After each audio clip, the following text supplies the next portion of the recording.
Hi friends.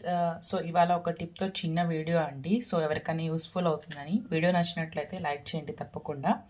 So మనం ఇట్లాగా piece అది కడుక్కున్నప్పుడు షింక్ దగ్గర ఎక్కడన్నా పెడితే మెస్సీగా ఉంటుంది కదండి. అది దీంట్లో వాటర్ కారి స్మెల్ వస్తూ ఉంటుంది. సో నాకు ఆ ప్రాబ్లం ఉంటే దాన్ని ఎట్లా రెక్టిఫై చేయాలి అని చెప్పి నేను అనుకుంటుంటే డీమార్ట్లో నాకు ఇది దొరికిందండి. హోల్డర్, సోప్ హోల్డర్ అనమాట. ఇప్పుడు దీంట్లో పెట్టేస్తున్నాను కడిగిన తర్వాత. వాటర్ అంతా కిందకి పడిపోయి డ్రైన్ అయిపోయి ఇది బాగా మనకి డ్రైగా కూడా ఉంటుంది, స్మెల్ రావట్లేదు అనమాట. సో ఇలాంటి ప్రాబ్లంతో ఎవరైనా బాధపడుతుంటే ఇది యూస్ చేయొచ్చు. ఇది కాకుండా మనం కింద సబ్బు పెట్టి కూడా వాడచ్చు. కాకపోతే అది కిందే ఉంటుంది కాబట్టి ఆ వాటర్ అక్కడే మళ్ళీ స్టాక్ అవుతాయి కాబట్టి మనకి స్మెల్ వచ్చే అవకాశం ఉంది.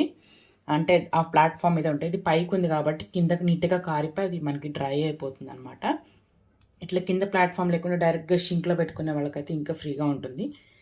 నాకైతే సెట్ అవ్వక ఇక్కడ పెట్టాను. సో వీడియో నచ్చినట్లయితే లైక్ చేసి ఛానల్ని సబ్స్క్రైబ్ చేసుకోండి.